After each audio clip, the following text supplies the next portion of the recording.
자, 청소년 복지론 10주 첫 번째 시간입니다.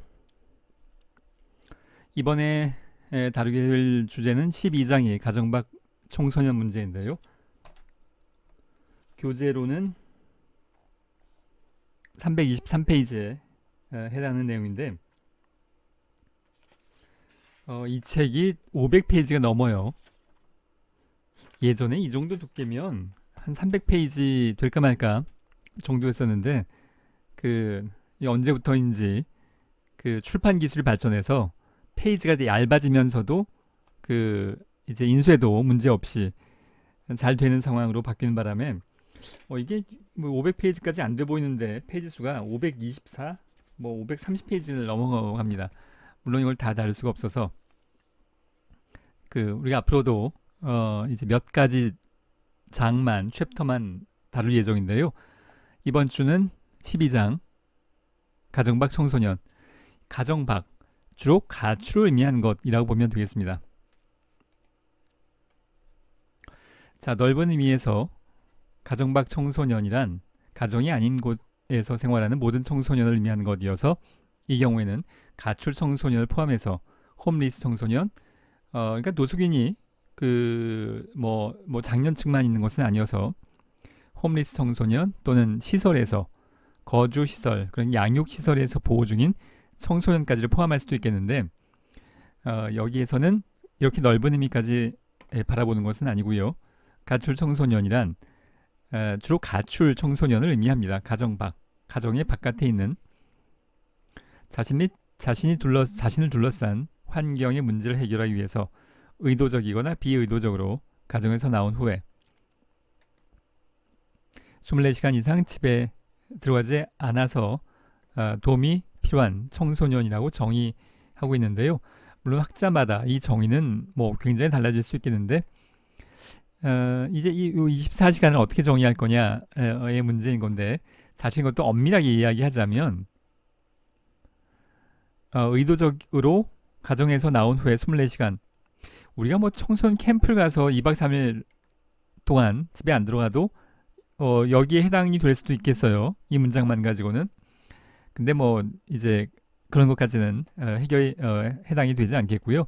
주로 무단으로 보호자의 허락 없이 24시간 이상 집에 들어가지 않는 청소년을 보통 가출 청소년이라고 할 수 있겠습니다.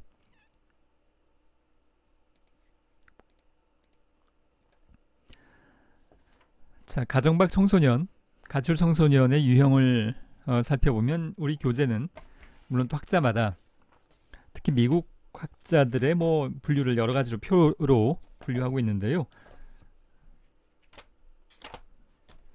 자, 나도 좀 책에 해당 페이지를 좀 펼쳐보고요.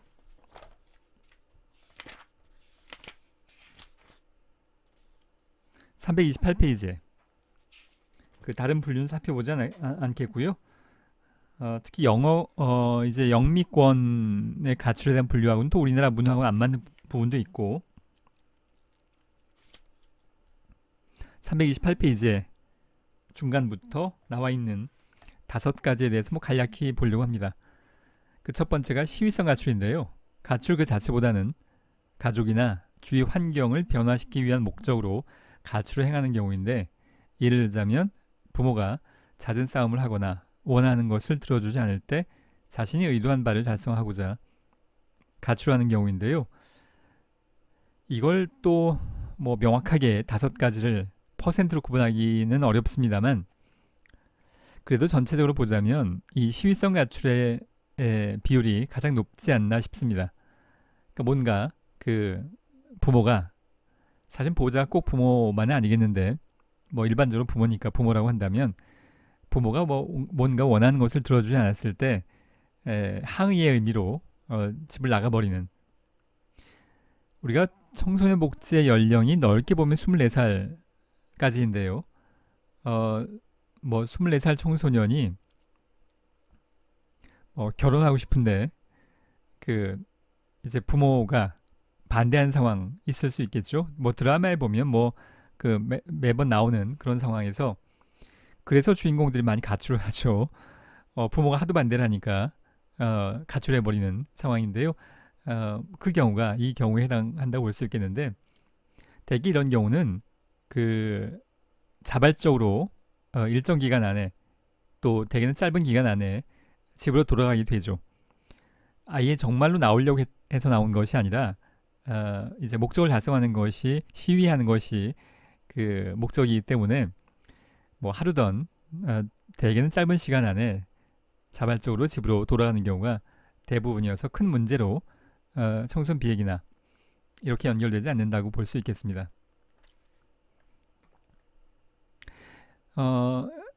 여러분도 가출 그 해본 사람들 많이 있을 텐데, 중고등학교 시기에 나도 한 번 해봤습니다. 한 번. 뭐 잘 기억나진 않아요. 왜 그랬는지. 근데 아마 요 형태였다고 생각이 됩니다. 아마도 잘 기억나지도 않습니다만. 자, 두 번째는 유희성 가출인데요. 그러니까 친구들하고 놀러 다니는 겁니다. 단순히 친구들과 어울려 놀고 싶은 충동에 의해서 가출하는 것으로, 뭐, 뭐 바닷가 놀러 가자. 근데 이제 그게 뭐 좀 시간이 오래 걸릴 수 있잖아요. 뭐 남해안이나 동해안까지 가게 되면 시간이 오래 걸려서 하루에 당일치기로 쉽지 않다 보니, 뭐 그래서 근데 허락 없이, 근데 그것도 가출은 가출이니까 충동에 의해서 가출하는 것으로서 집을 떠나고자 하는 마음은 없는데, 이것도 사실은 금방 돌아갑니다. 며칠 부모의 간섭 없이 놀다가 되돌아갈 것을 생각하고 떠난 가출인데요. 그러니까 놀다 보니 집에 안 들어가게 된 상황. 처음부터 집을 나가려고 했던 거라기보다는, 그래서 이것도 역시 큰 문제 없이 대개는 가정으로 복귀하는 것이 그 일반적인 상황이라고 볼 수 있겠고요. 그 집에 안 들어가는 거 24시간을 가출이라고 본다면 나도 대학교 때 많이 됐던 것 같아요. 친구들하고 어울려 놀면서 그 밤 늦게 돼서 버스가 막차가 없어서 집에 못 가요. 이렇게 전화 한 통 하고, 그런 경우도 여기에 포함된다고 할 수 있죠. 그냥 24시간이라면 하룻밤이니까. 그리고 그 다음날 오전에 집에 들어가고 뭐 이렇게. 자, 이제 세 번째 정도부터가 실질적인 청소년 문제, 그리고 사회복지사의 개입이 필요한 상황하고 연결된다고 볼 수 있겠는데요. 세 번째, 방랑성 가출은 밖에서 생활하는 것이 좋아서 1년, 2년 밖에서 배회하면서 사는 것이 생활이 되어버린 경우인데요. 사실 우리나라의 경우에는 많지는 않습니다만, 서양의 경우에는 불황인의 문제가 우리나라보다 훨씬 더 역사적으로 심각해 왔습니다. 그 사회복지 역사에 보면 그 자선조직협회나 또는 구빈법, 또 인보관 운동, 이 과정에서 불황인들에 대한 표현이 많이 나오는데, 서양의 경우에는 훨씬 더 심각했고요. 우리나라의 경우에도 그 불황인의 경우에 나이와 관련 없이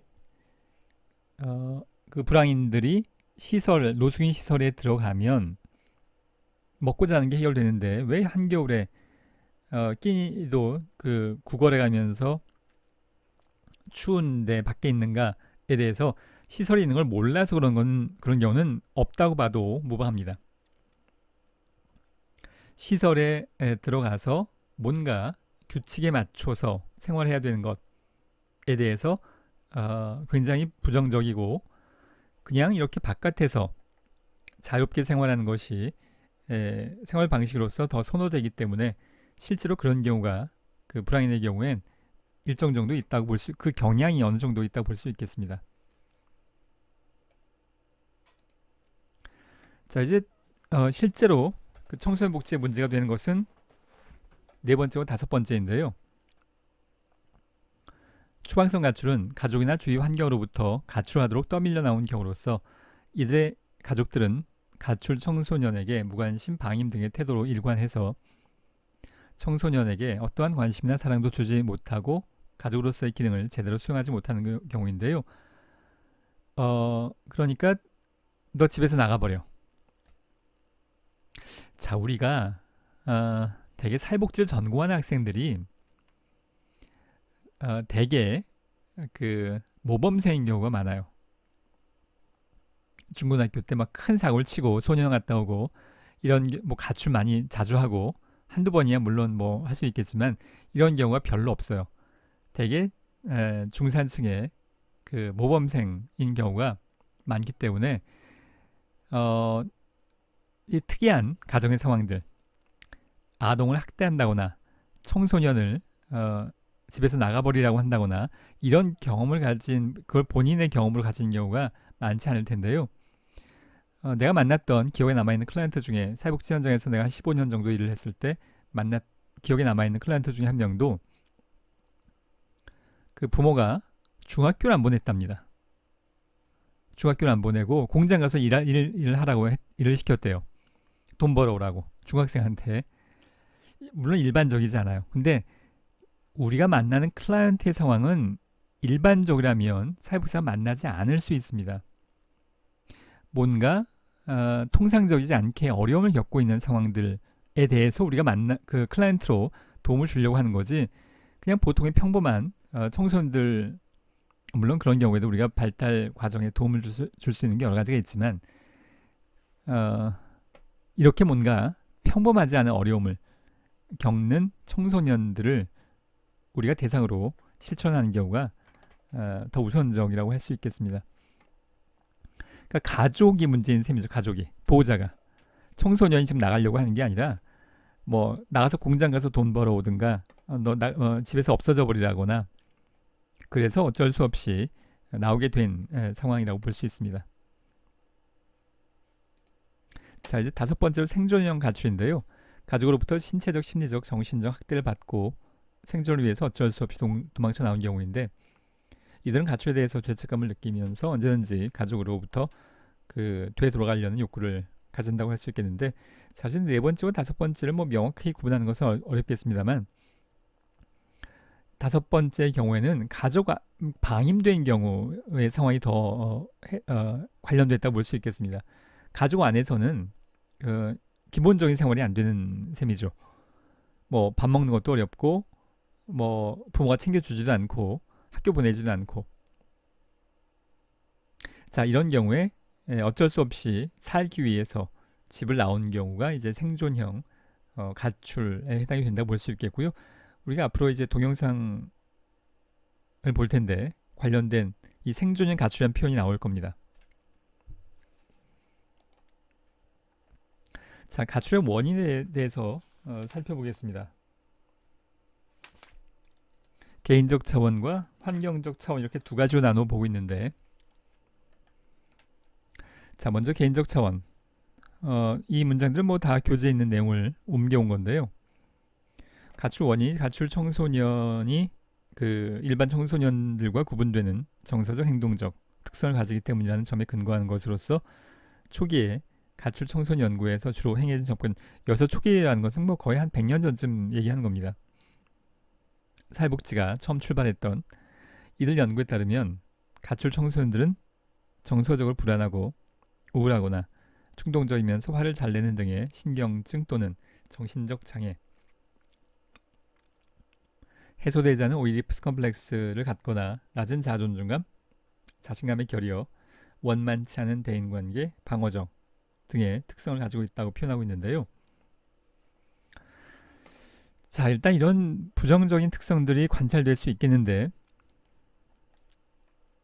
사회과학에서 단선적인 원인 결과를 규명하는 것은 참 어려운 일이어서, 자, 지금 뭘 볼까요? 뭐 자신감의 결여, 그냥 하나의 예를 들어서 보는 건데요. 자신감의 결여가 이게 원인이 돼서, 그래서 가출이라는 결과가 원인, 결과로 발생할 거냐 하면, 이 얘기가 그 얘기거든요. 지금 가출의 원인, 자신감이 낮다는 개인의 특성, 개인적 차원의 특성이 가출 결과하는 것이라고 볼 수도 있지만, 사실 좀 더 많은 경우에 이것은 인과관계가 아니라 상관관계일 수 있습니다. 원인, 결과, 인과 관계가 아니라 상관관계. 이게 높으면 이게 높고, 이게 낮으면 이게 낮고, 상관관계에 나타나는데, 이것이 그렇다고 해서 원인 결과는 아닐 수가 있는 게, 예를 들어서 가정폭력, 가폭이라고만 쓰겠습니다. 가정폭력이라는 원인 때문에 자신감의 결여도 나타나고 가폭이라는 원인 때문에 가출도 나타나고 이것과 이것이 원인 결과 아니라 얘가 원인이고 이건 둘 다 결과일 수 있는 거죠. 얘도 결과, 얘도 결과. 가정폭력이라는 원인이 자신감의 결여라는 결과, 가출이라는 결과.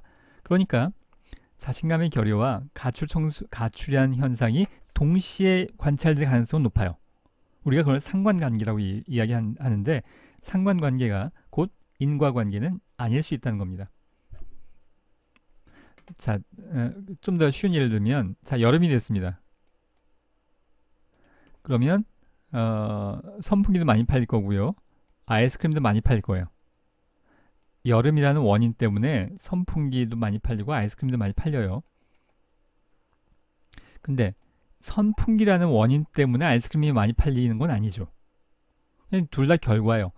여름 온도가 올라갔다는 원인 때문에 이 두 가지 현상이 나타난 건데 이걸 고려하지 않고 선풍기와 아이스크림만 놓고 보면 마치 무슨 이게 원인, 이게 결과일 것처럼 보일 수도 있지만 그렇게 보기는 어렵죠. 직접적인 인과관계는 아닌 셈입니다. 사회현상을 바라볼 때 우리가 원인 결과로 바라볼지 상관관계로 바라볼지 그건 굉장히 중요한 차이가 있을 수 있겠는데요. 이건 지금 개인적인 원인들에 의해서 가출이 나타난다, 결과한다라고 보고 있지만 사실 많은 경우에 이것은 상관관계일 가능성이 높습니다. 인과관계라기보다는.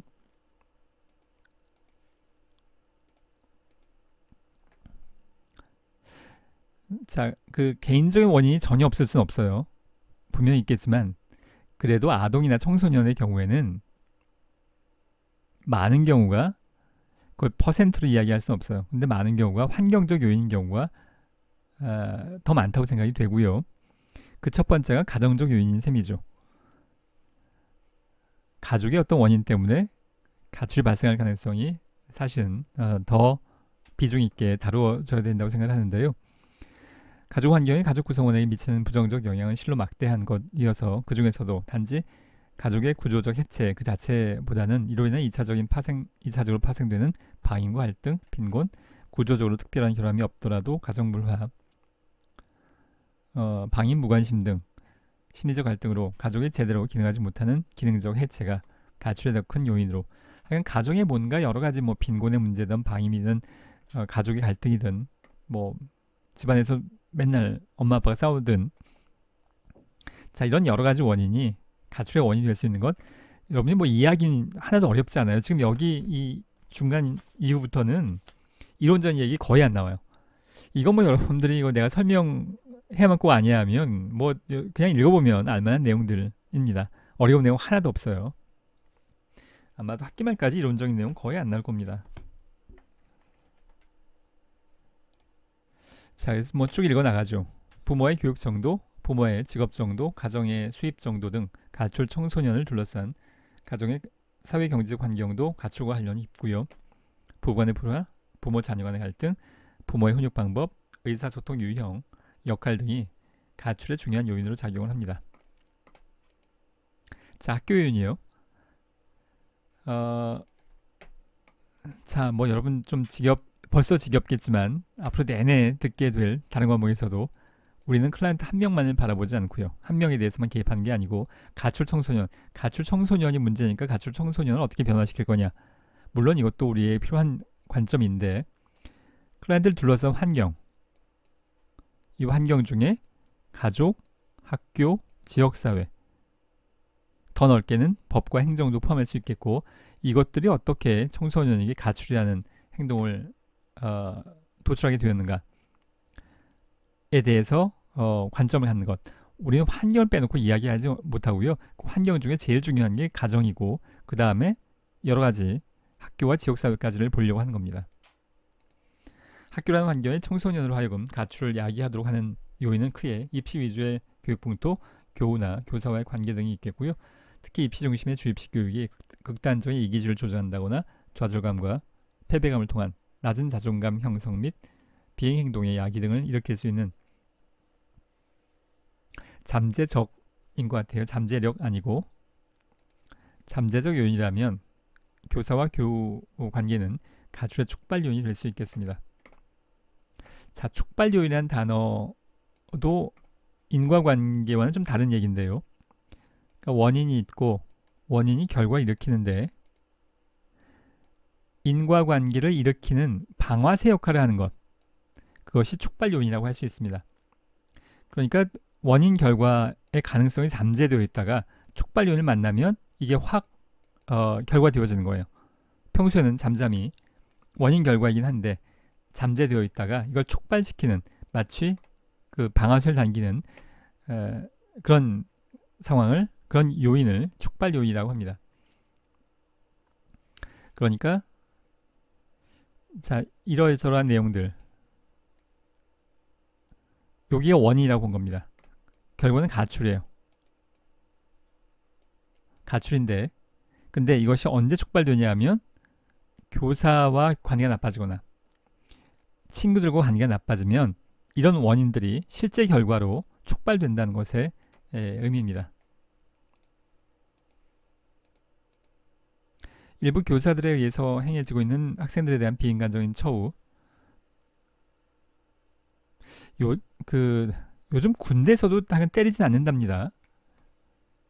내 주변에 그 군대 가는 자녀들의 상황들을 보면, 그러니까 가혹행위는 있긴 한데 정말로 주먹으로 때리고 발로 차고 이러진 않는다고 하는데, 학교에서도 상당히 변화가 이루어지고 있긴 하지만 뭐 여전히 체벌이 아주 없어진 건 같진 않아요. 비인간적인 처우 문제 등, 뭐 하여간 나 때는 뭐 하여간 선생님들이 매를 들고 다녔어요. 그 때리기 위한 그 매를 항상 손에 들고 다녔던 뭐 그런 정도 상황이었습니다.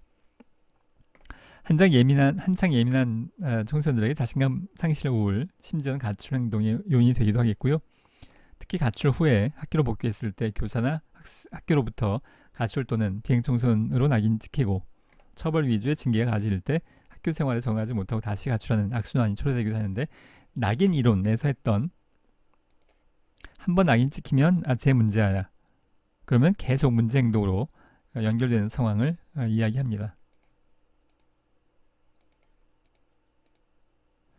자, 마지막 화면인데요. 지역사회입니다. 개인을 둘러싼 여러 가지 환경 중에 지역사회는 청소년들에게 있어서 구체적인 생활의 원천적 거점인 동시에 교육의 장이고 유용한 자원들이 잠재되어 있는 곳이지만, 한편으로는 청소년에게 유해한 환경의 무방비 상태로 있는 곳이기도 해서 교재에 여기 관련된 내용이 뭐 노래방이 많고 뭐 이런 것들이 나열되어 있는데요. 사실 나는 그런 거에 대해서는 좀 동의하지 않는 편입니다. 청소년들이 뭐 좀 노래방도 있고 뭐 술집에 가도 난 뭐 큰 문제가 생기진 않는다고 봐요. 그런 것보다는 내가 보기에 이 사회적 요인에 교재에 언급되어 있지 않아서 색깔을 빨간색으로 해놨는데요. 사회 구조적 요인이 훨씬 더 나는 중요하게 다루어져야 한다고 생각합니다. 불평등의 심화. 이 불평등이라는 것은 부와 권력과 기회를 다 이야기하는 겁니다. 연결되는 개념으로 경쟁주의적, 우리 시대의 생존 시대 정신이 경쟁이죠, 경쟁. 모든 걸 경쟁으로 해결하려고 하는 것의 의미인 건데요. 불평등이 심해지면 심해질수록 누군가는 결국 낙오자가 생긴다는 얘기입니다. 경쟁에서 탈락한 사람들, 지금 불평등의 제일 부와 권력과 기회, 제일 잘 사는 사람, 제일 못 사는 사람, 이 격차가 점점 더 커지게 되면 낙오자가 점점 더 많아지게 되는 것의 의미인 건데요. 그러면 이들이 내 인생은 실패한 거야 라고 그냥 얌전하게 사냐 하면 그렇지 않다는 얘기입니다. 가출도 하고 범죄도 저지르고 뭐 대인관계 문제도 발생하고 그냥 나는 실패야 끝 이러고 가만히 살지는 않는다는 거예요. 최근에 범죄율이 좀 높아지는 경향이 있지 않나라고 통계치가 나타내고 있는데요. 부의 불평등이 소외감과 좌절감을 가져오겠고 그 불평등이 결과적으로 높은 범죄율의 원인이 된다고 볼 수 있겠습니다. 사회복지의 큰 주제도 이 불평등을 어떻게 완화시킬 거냐가 우리의 주제예요. 돈 많은 사람은 너무 많고 돈 적은 사람은 아주 없고 재벌 기업의 회장과 여러분이 아마도 볼 수 있는 폐지 줍는 길 가다 만날 수 있는 폐지 줍는 할머니하고 재벌의 회장하고 그 격차를 줄이자는 게 사회복지 활동의 목표일 수 있겠고요. 물론 이건 이제 정책까지 넘어가는 건데 그럼 이걸 어떻게 줄이냐 하면 사실 모두가 함께 다 잘 살게 되었습니다. 동화책의 결말처럼 그런 건 현실에 존재하지 않습니다. 이 격차를 어떻게 하면 줄이냐 하면 부유층한테 세금 더 많이 걷어야 됩니다. 그리고 권력과 기회가 많은 말하자면 부모 잘 만나서 사교육 많이 받고 좋은 대학 갈 수 있는 그런 권력과 기회가 많은 사람들이 권력과 기회를 나누어야 돼요. 혼자만 독차지하려고 하지 말고. 이건 불평등을 완화한다는 게 그냥 아름다운 이야기 일리가 없어서 이게 아름답게 그냥 좋게 진행되지 않는다는 겁니다. 누군가는 기존에 갖고 있는 걸 내려놔야 돼요. 세금도 많이 내고 권력과 기회를 공유하고 그렇지 않으면 우리가 지금 다루고 있는 가출도 이 격차가 커지면 커질수록 어떤 가정에는 결국 빈곤이든 뭐든 어떤 형태든 간에 갈등이 점점 심해질 수밖에 없어요. 소외감, 좌절감, 빈곤. 그러면 이 가정의 문제가 가출로 그 나타나는 결과되어진 현상 중에 하나는 청소년 가출일 수 있다는 겁니다. 이 불평등의 정도를 어떻게 하면 좁혀나갈 거냐가 가출을 줄일 수 있는 근본적인 그렇다고 또 100% 없앨 수는 없지만 방법 중에 하나라고 생각합니다. 자, 이번 시간 여기까지 하도록 하겠습니다.